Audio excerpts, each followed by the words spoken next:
Welcome back, everybody. We are going to look at some reactions of alkyl halides. This is the first time we're talking about reactions, and so we're going to talk about how to write reactions. We have kind of a convention of how a reaction should be written. We're going to go over that briefly. We're going to see what a reaction mechanism is. We're going to do one for substitution by molecular reaction, and we're going to see what all that means. All right, so let's get on with it. Substitution by molecular reactions. What does that mean? It means that two molecules are coming together and a part of the molecule is substituted by the other molecule.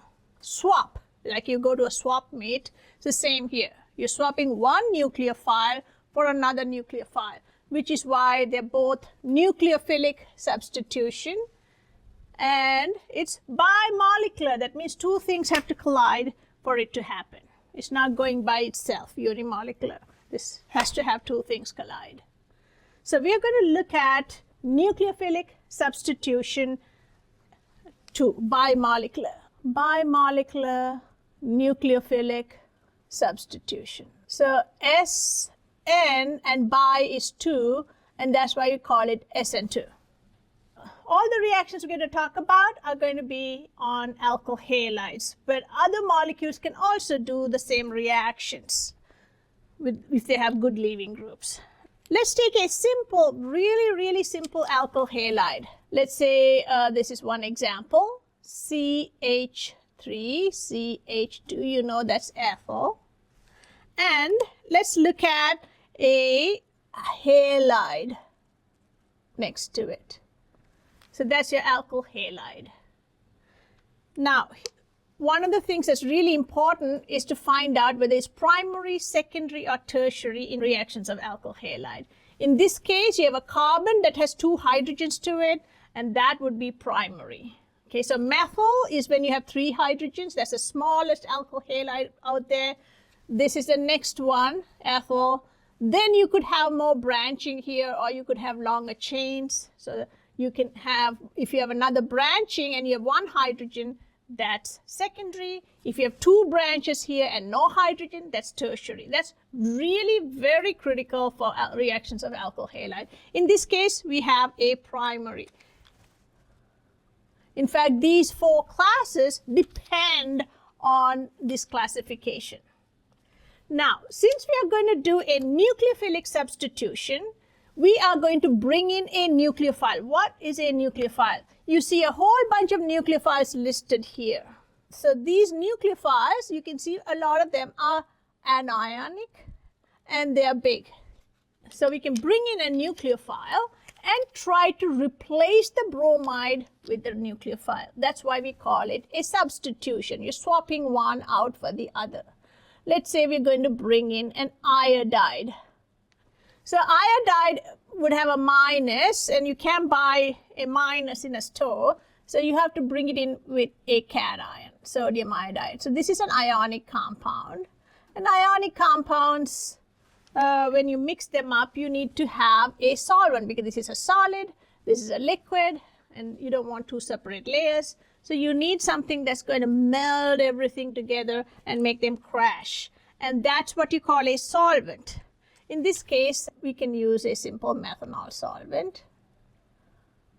And the question is, what's going to happen? Let's look at this with a model. Here's a model. Bromide. Here's your carbon with 2 hydrogens, and then attached to another carbon with 3 hydrogens. Let's assume these black sticks are hydrogens. Okay, hydrogens are going to be really teeny, but this is just a model. All right.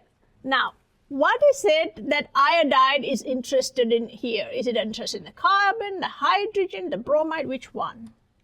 Let's look more closely at this molecule. Here's a carbon-bromine bond. You know bromines are in group 7. They're electronegative. They want electrons to be pulled toward themselves. So here's a bromide that's going to be tugging at this bond because it's electronegative. That's what they do. They pull electrons toward themselves. So therefore, this bond would have a slightly positive and a slightly negative charge separation along this sigma bond, which is what we call polarized bond. So let's draw that out. What would happen?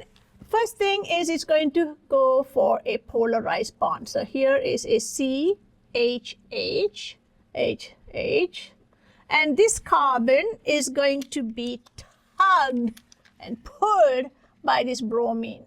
So the sigma bond is kind of polarized. The electron density is toward bromide. So bromide's slightly negative, and therefore this carbon, which is losing some of the electron to bromine along the sigma bond, is going to be positive. Most of these ionic reactions are always -6 plus. Okay, it's just always a boy meets girl story. It's the same story every single time. And so here's your iodide. It's looking to do something. Well, it wants to form a bond with something, and bromide here is tugging. There's a positive. It sees a little window of opportunity here. One of these electrons would creep in. So you draw an arrow from the lone pair to the site of attack. Then you show another arrow that shows that these electrons now, well, if you keep them here and bring them in, there's going to be 2, 4, 6, 8, 10. That's way too many. That carbon's going to be screaming. This electron just moves on to the bromine. Bromine's fine with that. It's group 7. It just needs one more to go to the octet, group 8. So therefore, it's going to be leaving. So we call that a leaving group because that's what it's doing. So here's your alkyl, and this is your leaving group. This is your nucleophile. So all of these reactions that have substitution would have a alkyl group with a leaving group and a nucleophile. That's why it's a nucleophile swap. Well, so here's your bromide. Here's your alkyl bromide strolling around on, let's say, Central Park, looking to see, who's out there. And here's your iodide, walks out of the mat and comes over. Should we be friends? Well, too many lone pairs, butting heads. Okay, get out of the way. Oops, big methyl group. Okay. Well, let's check it out over here. It's almost like the two dogs meeting here, and this way wants to sniff out this guy, and here's your positive. Okay, these are two hydrogens. They're not in my way, and goes right up there and gets stuck to that positive or delta positive. So here's your negative. That's attracted to the positive. Well, there's too many for that carbon. It can't have 10 electrons, right? It's going to be extremely strained. So this one's going to come out. But this doesn't happen in 2 steps. As soon as this guy gets attracted, this guy starts leaving. So there's a point when both of them are kind of attached to this. Okay, we call that a transition state. So this is kind of a half a bond order. This is a half a bond order. And you have a transition going from starting material to product. And what does that look like? Well, we started with an sp3 carbon. And now when you have 5 things on there, you got to have, let's say, your methyl.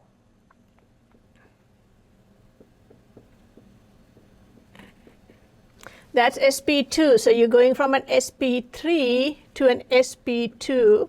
However, you have a p orbital right here. sp2 and a p. This p orbital is what's holding both the leaving group and the nucleophile. So here is your just a model. You can see that these 3, the carbon, hydrogen, and hydrogen, are on one plane, flat, trigonal planar sp2. When you have sp2, then obviously you have another p that's not hybridized in here. That's this p, and that p is going to have both the leaving group and the nucleophile on either side. So you have this carbon pretty much has 5 things on it, but it is not an sp3d. it's an sp2 with a p orbital stretched between the leaving group and the incoming nucleophile. This is a transition state. This is not a molecule that's running around. It's just happening, in situ, in transition.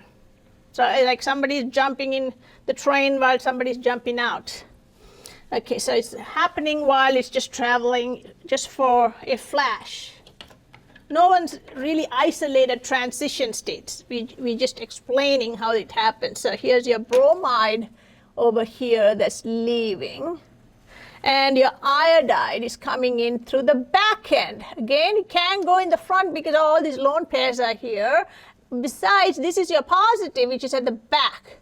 So this is a backside attack. And as I said, you can't really isolate this. This is some transition that it goes through to get to the other side. It's like a tunnel. It's got to go through that.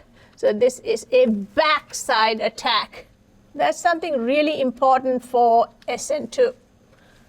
Let's look at the outcome now. So you have your bromide leaving, so Br minus, and then the iodide comes in on the opposite side. In this case, it's achiral, so it really doesn't matter. But if not, you need to know that it's going to be an inversion. It's coming on the opposite side. And if NaBr is insoluble, it's going to precipitate out. And NaBr is less soluble than sodium iodide, because the bigger you get for the ions, the lattice energy is lower because the distance to the nuclei, the inner nuclear distance is larger. So therefore your lattice energy is lower. So this would be more soluble than this. As the NaBr precipitates, you're going to drive this reaction forward. Okay, so that's basically what SN2 reaction is. What's really important about it? One, it has to have a backside attack, and this is your slow step. And we know that slow steps are the things that really stall the entire project. Right? You have a whole assembly line, and one guy is going to go real slowly, then everybody's got to wait for that one guy to be done. And so that's your bottleneck, your slow step. So your rate really depends on this process happening, backside attack and displacing the bromide. You have to have this and this. If you just had this, it's going to sit in a bottle all day looking out the window. But as soon as you add the nucleophile, it's going to kick it in the back and replace it. So the replacement is what we call substitution. And it's done with a nucleophile because there are lots of other types like electrophilic substitution and so on. So we are only talking about nucleophilic substitution here, just to be specific. And let's see why the two. So if you take the rate of this, the rate, as I said, would depend on the slow step. So as you can see, if you have more of these, let's say millions of this, then the chances of collision are a lot higher. But if you are in a dilute solution, then they have, take their time to find each other and then stick it out at the back, right? So that's going to take a while. So the more concentrated you have, more collisions you have, then it's going to be faster. Obviously, temperature also is going to speed everything up and make it go crazy. But if you increase the concentration of this, and increase the concentration of this, the chances of collision is going to be a lot higher. Therefore, the rate would depend on the concentration of the alkyl halide and the nucleophile. And there would be some rate constant. If you did the experiment, you can find out what this is. You can measure the rate, know the concentrations, and divide and get the rate constant. And in this case, this is going to be R leaving group and nucleophile. The cations on the nucleophiles do nothing. As I said, sodium metals that have octets don't react. They're just spectator ions. But anions, or nonmetals that have octets, like these halides, are still very reactive. So for this specific case, the rate is going to be equal to some rate constant. Nucleophile is sodium iodide times alkyl halide. So that is just, in this case, ethyl bromide. Now, when you do the experiment, they found out if you double the sodium iodide, the rate doubles. If you double this, the alkyl halide, this doubles. Obviously, the rate constant is not going to change, except with temperature. Now, over here, if you double both of them, then this is going to be quadruple. So you can see that the rate is really going to be proportional to the concentration. So you can see just from your Gen Chem, the rate order is 1 and 1 with respect to the alkyl halide and the nucleophile. So you can see that the overall rate order is the sum of the individual rate orders, 1 plus 1, 2. So therefore, this is what we mean when we say SN2. The 2 here is actually the rate order. Okay, this is all kinetics. We're not talking about the stability of this versus the stability of this and thermodynamic K equilibrium here. We're talking about K kinetics here. So that depends on the number of collisions, activation energy, and so on, and a Arrhenius factor. When you have a bimolecular collision, they have to come together.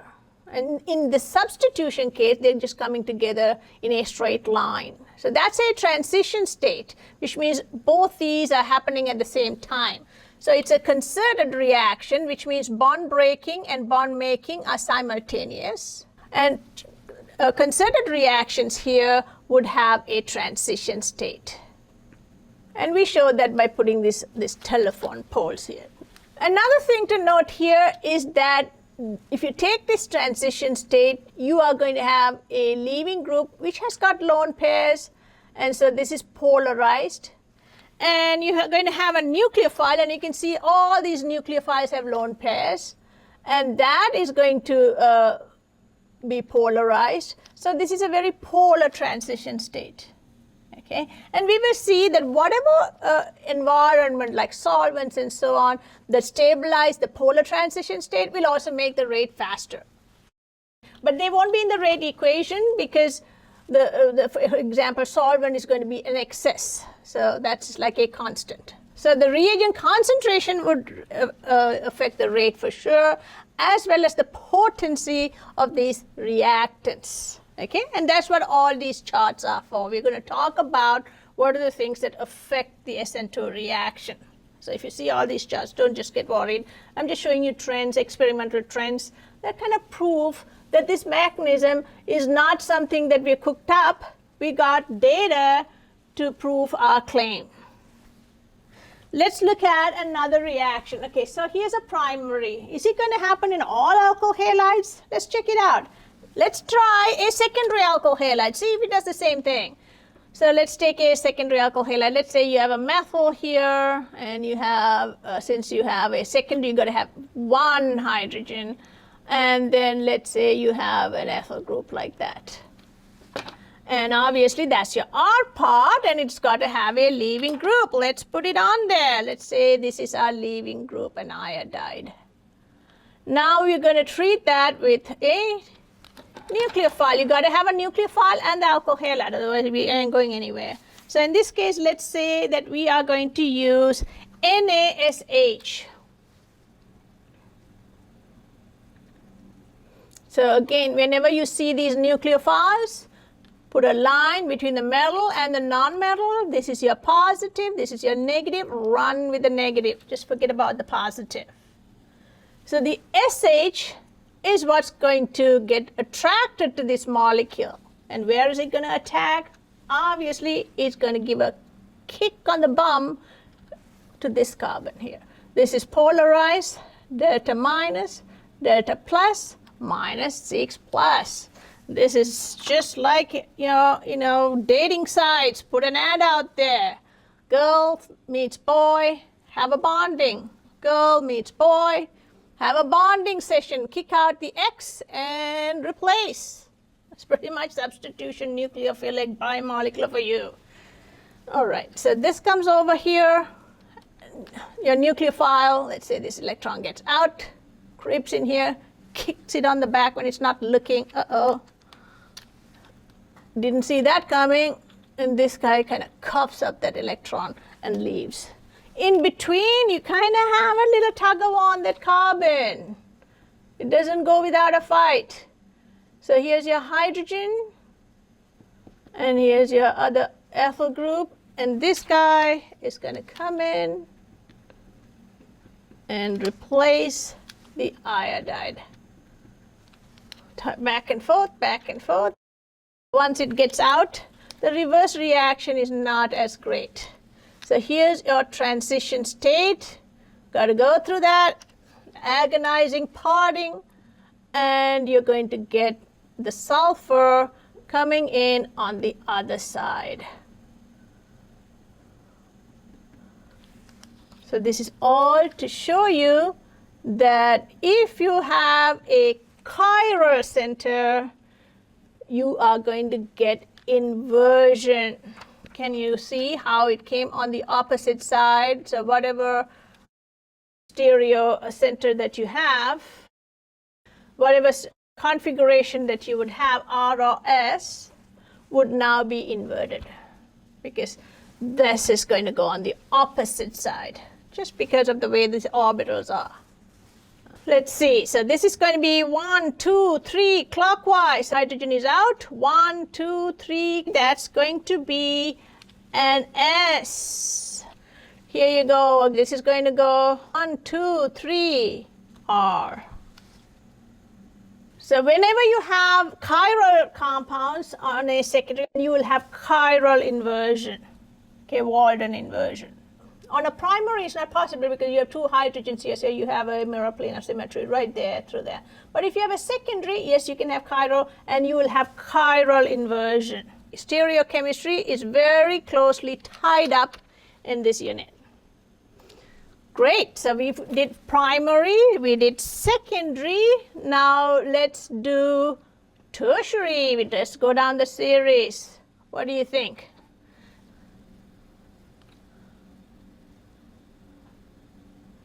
And you have to have a leaving group. If you have an alkane, obviously nothing's going to happen. You've got to have a polarized bond here, a weak link that you can kick out.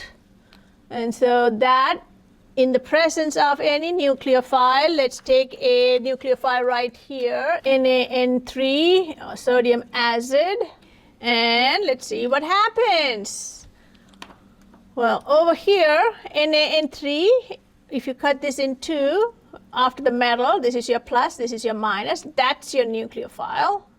Nucleophile is going to seek a hot electrophile. So here's your plus, delta plus, that's your electrophilic carbon here. And so it's going to get attracted over here and then kick this out.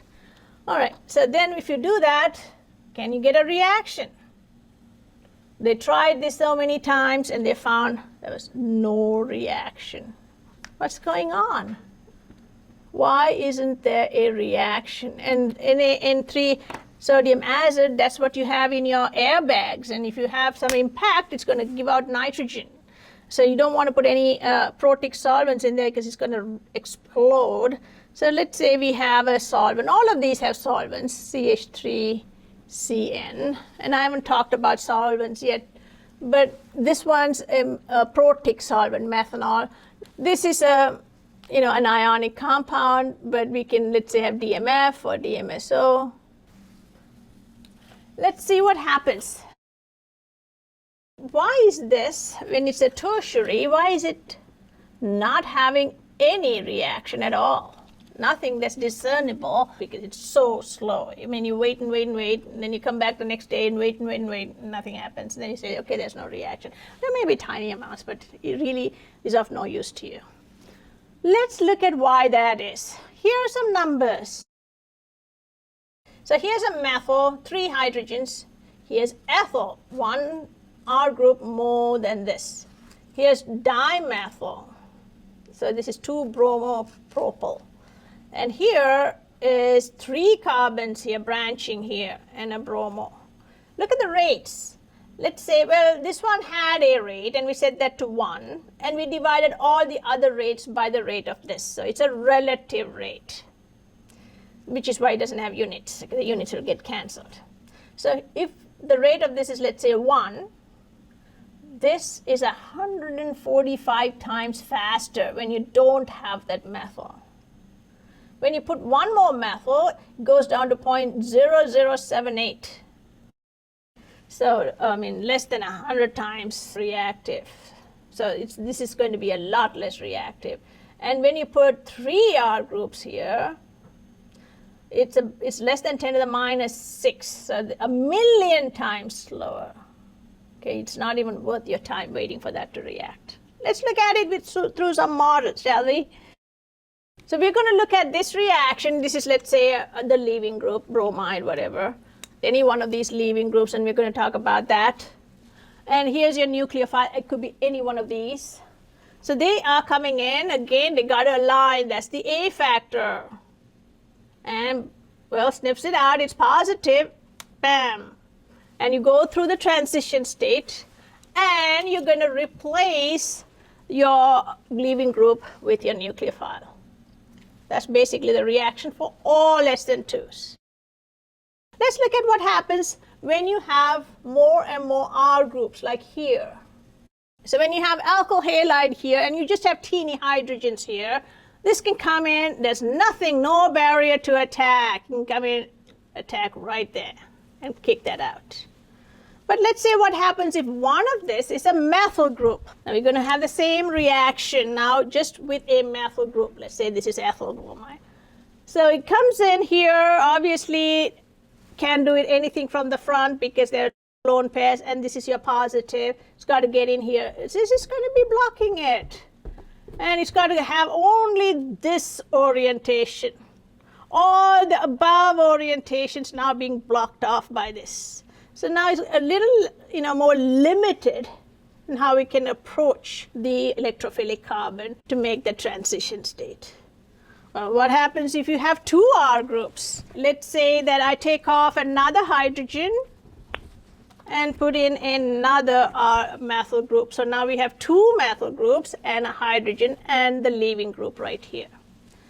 So same here, same deal, nucleophile, nope. Maybe over here, but look, this is going to be blocking it, that's going to be blocking it. So the approach here is very limited. If it happens to come in this direction, then you can bond to it and kick out the leaving group and then obviously substitute it. Okay, so a lot more steric with a secondary. So this is going to be a lot faster than this, as you can see. If you have 3 R groups, so let's say I'm going to take off this hydrogen and put another R group here, 3 R groups, okay, with a leaving group. Like the guy here, 3 methyl groups attached to the carbon that's attached to this leaving group. Well, this guy will come in, can't get in here, oops, can't get in here, oops, can't get in here either, nope, really can't get in. No backside attack. That's it, so there's no reaction. Even if you heat this up, you still have to get in the back and align and all of that. So it's not just a matter of increasing the reagents, just a matter of trying to get in there, the A factor really, trying to align it there, getting in right in between all these 3 huge groups, fighting it out for space, squeezing it, the electrons in, and replacing that with this. It ain't going to happen. So that's another very important point. The more steric you have, the slower the reaction.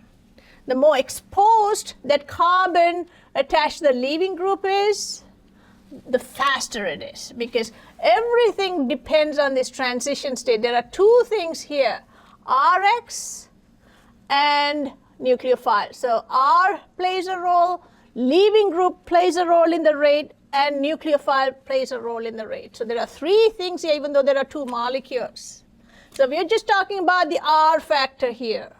When the R gets more and more sterically hindered, it really slows it down to a halt. So you can say here, rate increases here. So along those lines, another question is it just this carbon that's attached, the alpha carbon that's attached to the leaving group that's important? What about these carbons? This will be the beta, gamma, delta, and so on. are these also going to affect the rate? What they found is that the beta carbon is really important.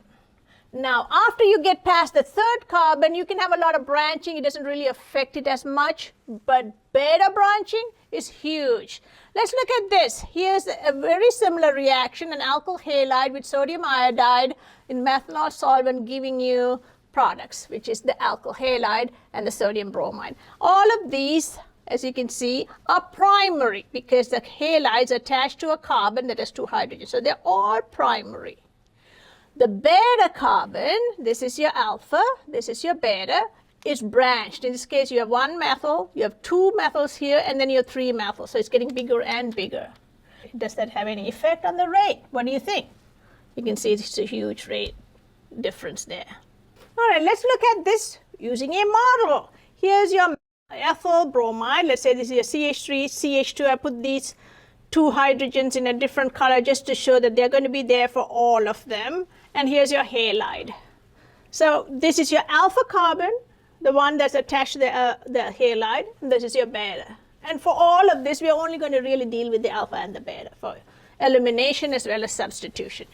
If you have just a methyl group here, well, the nucleophile can come in and still attack from over here. It's still got some, leeway here. It's got some space here, all right, to attack that electrophilic carbon and then form the transition state and kick out that and form your product. So that's going to happen, if you just have a methyl group. It's just like here.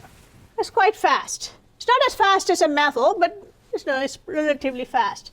But let's say I take this off and put in a methyl group.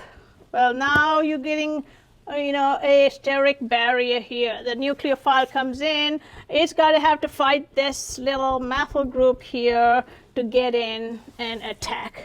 So yeah, a little bit more steric. And then if you keep adding more and more methyl groups, you're going to increase the steric here too. Well, you got to fight these, and then you can, because they're going to be rotating. They're not going to be, in one position, stationary. They're going to be rotating. So every time it comes up, it gets whacked. Then it comes again, it gets whacked. And then it's got to find a way to get in here when the steric is low. Got roadblocks. Here's another roadblock here. So let's take this guy, 3R groups. Well, more groups now to contend with to get to that same place. These guys are spinning around. It's going to whack these nucleophile out. It's got to wait for the opportune moment to then find a spot to get in. That's a lot harder. And you can see it's 1.3 times 10 to the minus 5 times slower than just an ethyl bromide. So steric on the beta is also really very, very important. Very key to whether this reaction will go or not. All right, let's see what factors are going to affect SN2. Swap of a nucleophile with another nucleophile and bimolecular, two things coming together in a shot to do the reaction. This says nucleophile is important, leaving groups important. Both are key. So the three main factors are nucleophile, alkyl group, primary, secondary, tertiary, or methyl, and leaving group. You want to have a leaving group that's going to go out, without any resistance. And you want to have a nucleophile that's big and strong that can kick out that leaving group. So both are important. And we have a chart here. Let's look at the nucleophile. These are relative rates where you have a methyl iodide reacting with a nucleophile. This is an aprotic methanol solvent to give you a swap methyl nucleophile. You can see that things like phosphorus, SH minus, iodide minus, these are really the best. The selenium, well, you can see these are all at the bottom or below the second period. Why is that? When you have bigger atoms and they're anionic, let's say if you have bigger atoms, you're going to have more and more shells added on to the atom. So if this has 2 shells, now this is going to have 3 shells. This will have 4 shells and 5 shells and so on. So therefore, the shells, the outer shells are further away from the nucleus. They're not attracted as much, so they're loosely held electrons. That's what you want. Let's say the nucleophile here is holding on to all its electrons here and really doesn't want to give anything. Well, how is it going to kick this out? You want to have something that's going to pour in here and push it out. So you want to have bigger nucleophiles, say let's say iodide minus, that's going to be polarizable. See, it can squeeze those electrons in here. That's really going to help form that sp3 orbital and kick this out. You see? So bigger ones are more polarizable because the outer shell electrons have all the screening effect from the inner shell, so they're really more loosely held and can pour in. If you have medium-sized nucleophiles, well, it's kind of limited how much you can polarize that bond. And if you have small anions, these are hard anions, they can't really polarize them as much. So therefore, it's very hard to get in and kick this out compared to something that can actually push its electron and get that low leaving group out. Okay, so polarizability is really key. Polarizability increases with size and the number of shells around. So the lower you are on your periodic table, the better of a nucleophile, the better you are in terms of nucleophilicity. Nucleophilicity is not some place or city, it's just the ability of the nucleophile to increase the rate.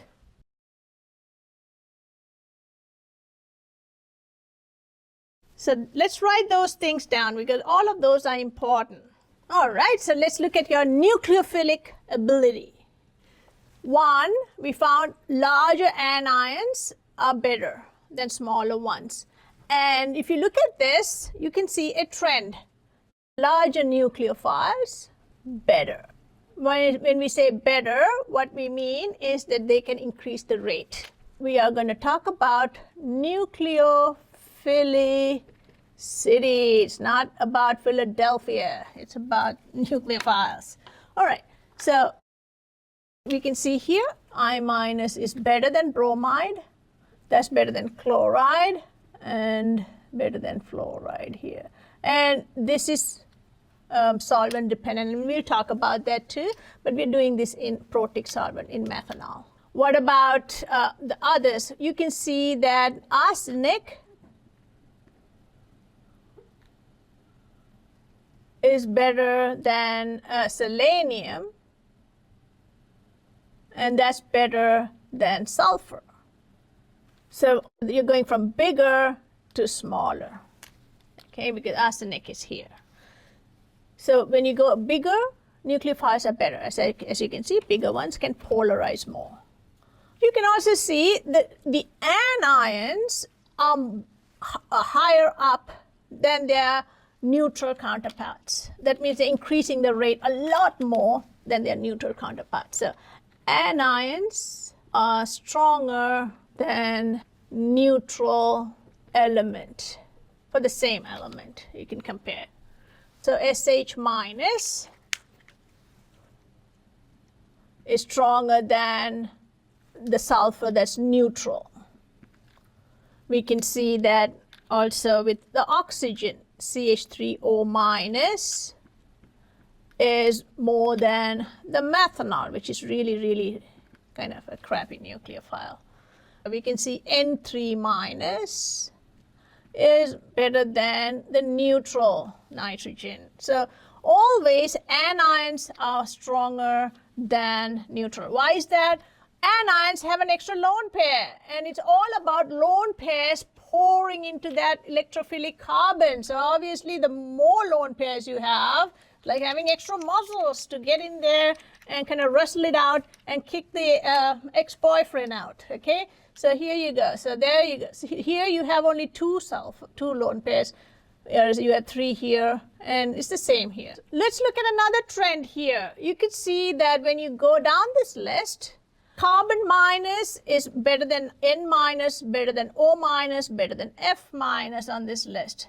So nucleophilicity goes in this direction. So let's write that down. So when you go from right to left on periodic table, nucleophilicity increases. All right, again, nucleophilicity just means the ability of this nucleophile to increase the rate. It's not Philadelphia, that's where my daughter lives. So it's not Philadelphia, we're talking about nucleophile strength. How can it muscle out that leaving group? So here, when you go down here, you know that as you add more protons, you increase the nuclear charge, and therefore that's going to make these outer electrons more attracted to the nuclei. So these are electron negative and they don't really want to share electrons, whereas carbon's fine giving out an electron. And same, let's say we're comparing this. Carbon minus is better than nitrogen minus, better than oxygen, better than fluoride. But when you go down, you can see iodide's better than bromide, bromide's better than, and that's better than fluoride. So nucleophilicity increases in this direction. Again, more shells, loosely held electrons, more polarizable, so the bottom is better. So we can see that over here. Cn minus is actually a better nucleophile than N3 minus. It's the same here. Oxygen minus is a better nucleophile than fluoride minus in methanol. Another thing is, as we talked of before, when you go down the period, you are going to get better nucleophiles. So periodic table going from top to bottom, nucleophilicity increases. That's a size factor and an electronegativity factor. All right, let's look at another very important trend here. Leaving group. Obviously, if the leaving group's really reluctant to let go of that carbon, you're not going to go anywhere with this reaction. You have to break that bond and break that bond in the rate determining step in the transition state. So it's really key that you can toggle this and break this off. Otherwise, this is going to be kicking in and kicking in. This guy's not going to leave. So therefore, you got to have a good leaving group. How do we know something's a good leaving group? This is just a no-brainer, guys. It's just looking at a pKa chart. You don't have to look at all these factors. Just look at the pKa chart. Lower the pKa of the conjugate acid of the leaving group. That means bromide is leaving. We are looking at the HBr pKa. I minus is leaving. We are looking at the HI pKa. The lower the pKa of the conjugate acid, better the leaving group. And that's the reason for the acidity, because this is so stable, it wants to come over here. It wants to get out of here. All right? So that's really easy. So you can see all these are really good until you get to like pKa 0. They are really excellent leaving groups. But once the pKa starts going up, then they're really poor, then they're really not that great. If the pK is really high, they're not going to leave at all. They're not leaving groups. You can't do this reaction. You can't do SN2 on them. So if you really want a good fast SN2, choose one of these. Avoid these. And these aren't leaving groups. No reaction on this. No SN1, no E1, no SN2, no E2, nothing. So you got to have a leaving group. All four of them have the leaving group breaking up in the rate determining step.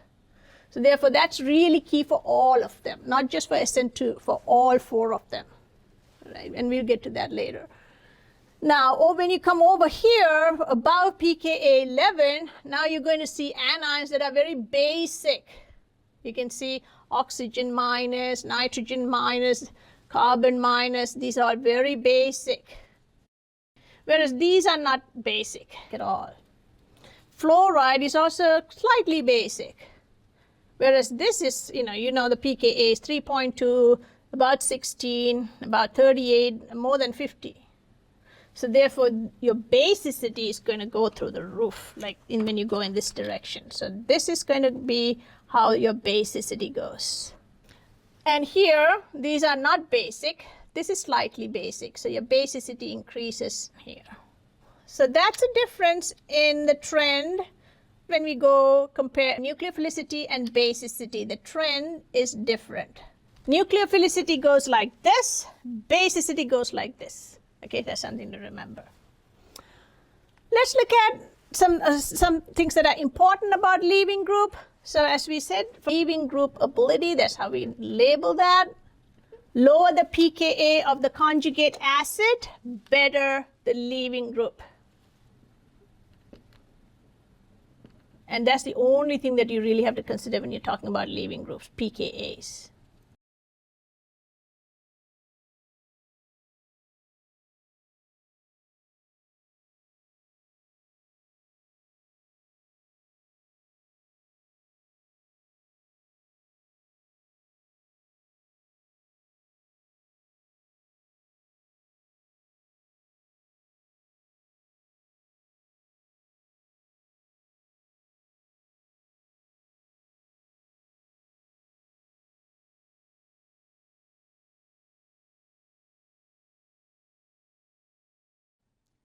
Another thing is something a good nucleophile or a good base? How do we know? Well, check the pKa. As the pKa increases, basicity increases. So you could say that pKa greater than 11 would be basis, strong, quite strong. And then above like 15 would be very strong basis. If your pKa is lower, your conjugate base would be a good nucleophile. Now, even here, pKa more than 11, like your oxygen minus, is still a very good nucleophile, but it can also be a base. I'm saying this because when you're talking about elimination, we're going to talk about bases, so we're just talking about it now. If your pKa is less than 11, then it's really not going to be doing the job of a base. It's going to be primarily doing the job of a nucleophile, especially if it's an anion. And you can see that over here, right? Iodide minus is a very, very low pKa. It's one of the best nucleophiles. And you don't see that the pKa and the nucleophilicity are really proportionate. They're kind of, intermittent. So nucleophilicity cannot be predicted on the basis of pKa's, whereas leaving group ability can be predicted on the basis of pKa's. So what else? One of the things that we do when we have a mechanism is also try to map the energy profile. So that means you're taking energy versus the reaction progress. So we're talking about potential energy in this case. All right, so here's your axis here, energy versus reaction coordinate. Let's map this out. Here's your starting material. You got 2 molecules. So you're starting off somewhere here.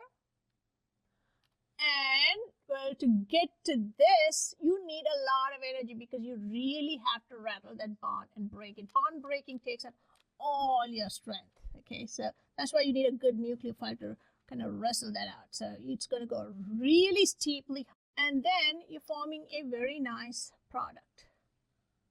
So let's write down what's going on this reaction coordinate as time progresses. So you have your R, and in this case, a leaving group, let's say bromide, plus your sodium iodide, which is going to be pretty much soluble in that methanol.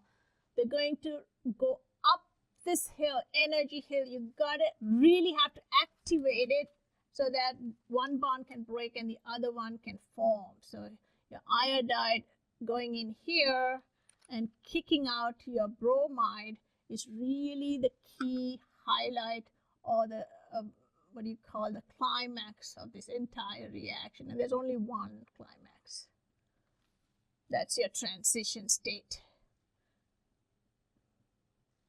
And it all comes down after that. So you have CH3, CH2, iodide, plus sodium bromide. And the important point here is the activation energy.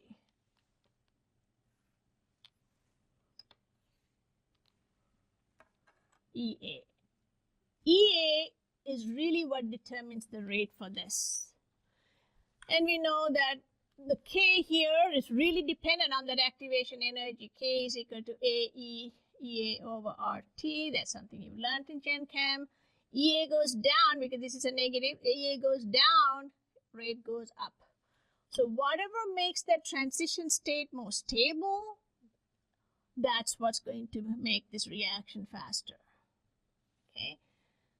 So, and for the reverse reaction, that would be the activation energy. We can see that activation energy plays a huge role here. Temperature does too, and temperature would affect all of the reactions. It will not make any reaction faster. If we're talking about kinetics, temperature is always going to increase the rate, and that's something that we control.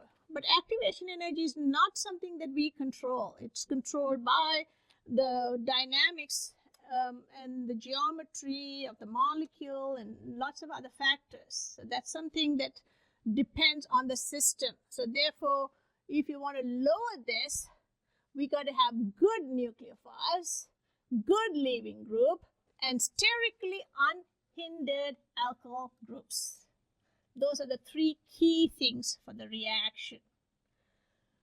What else can affect this reaction? Well, if you look at this transition state, as we saw before, it's polarized. This is going to be really torn apart by these two electron withdrawing groups. So here's a delta negative, your nucleophile is then delta negative. So you can see it's polarized here. But it's not ionic. It's not a positive charge here. It's only polarized. So we want to create an environment surrounding this that stabilizes the polar transition state. If you put some greasy stuff here, like let's say you're going to put some oil, gasoline, or some octane or hexane, well, they're going to be in two different layers. They can't really help each other. But if you put something that's polar but doesn't ionize, it's going to be a lot faster. So this reaction can be, where we do have, in this case, methanol, because that's what the experiment says. But we can do this also in a polar aprotic solvent, and it would be much faster. We know that for a fact. So solvents play a big role. And here is a reaction where you have a nucleophile, and these are the nucleophiles that we've considered. Here's your alkyl halide, it's methyl, the least sterically hindered alkyl halide that you could have. And the nucleophile is swapping out this iodide, one nucleophile for another. So that's your nucleophilic substitution. And then the iodide comes off because that's your leaving group. We're going to look at the effect of the solvent. It has to be polar. Non-polar is really going to destabilize this. So if you have a polar solvent, we have to answer the question whether it's going to be faster if the polar solvent was protic or aprotic. What do we mean by protic and aprotic? Protic would have an OH or NH or FH really, but in this case HF would be just hydrofluoric acid. Most solvents would have OH or NH bonds.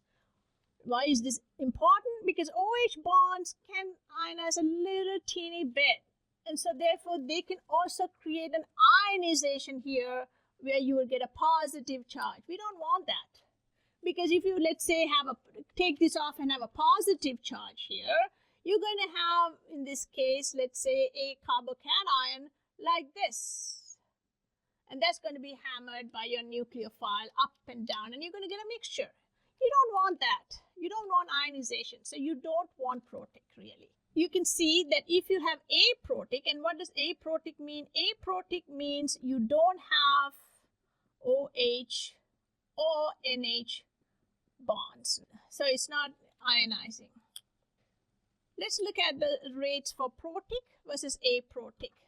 So for this reaction here, if you bring in a bromide, replacing the iodide with the bromide, we set that to 1. Chloride is going to be a lot slower. Fluoride is going to be really very slow. But look what's even more important. When you switch the solvent from protic to aprotic, this is DMF, N-dimethyl formamide. So there's no NH because these are two methyl groups. And there's no OH. This is a carbonyl.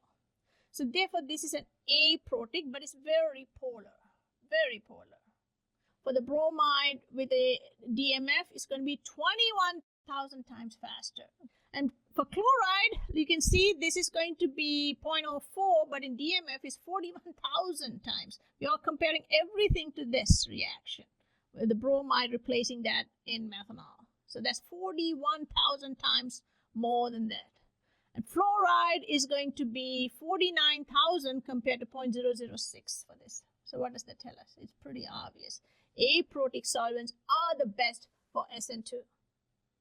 For example, if you did this in acetone, let's say, this reaction would be a lot faster. But it does go in protic, it's just a lot slower. So yes, SN2 can happen in protic and aprotic, but aprotic is so much faster that that's our preferred solvent always, is aprotic. If there are solubility issues, then we might use a protic. You can see how many times faster aprotic is compared to protic. 150 times here, 21,000 times more, and 1 million times more, 82 million times faster. So you can see that fluoride here is really a poor nucleophile in protic, but it's the best in aprotic. Iodide is the best among all of them here, but it's the weakest nucleophile in aprotic. Now, why is that?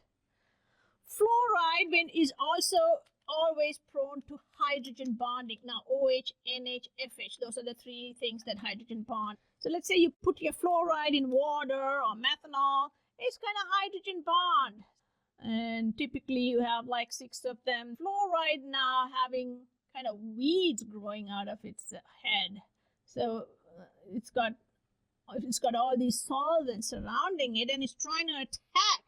It can't get in there because all these solvents sticking to itself is preventing it from getting in there in the backside. You see? So that's why it's such a poor solvent in protic. But in aprotic, you don't have any of this garbage here. It's just the fluoride going attacking. It's a nice, powerful nucleophile and doing the job for you. So solvent plays a huge role in SN2. It depends on whether you got to wait all day for your reaction or whether you'll be out of there in 5 minutes. Okay, so in an industry, that's huge. Time is money, right? So therefore, you want to have polar aprotic for SN2 reactions. Just a quick summary. Whenever you have alkyl halides, you can have 2 different types of reactions, substitution and elimination. In a substitution, you are substituting a part of the molecule with another moiety.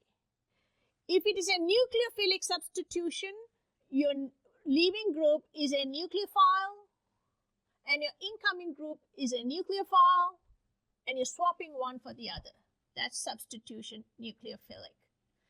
So some nucleophilic substitution reactions go through a bimolecular transition state, and this is the mechanism for that. You have a nucleophile that comes in and kicks out the leaving group from the back. It's called a backside attack for obvious reasons.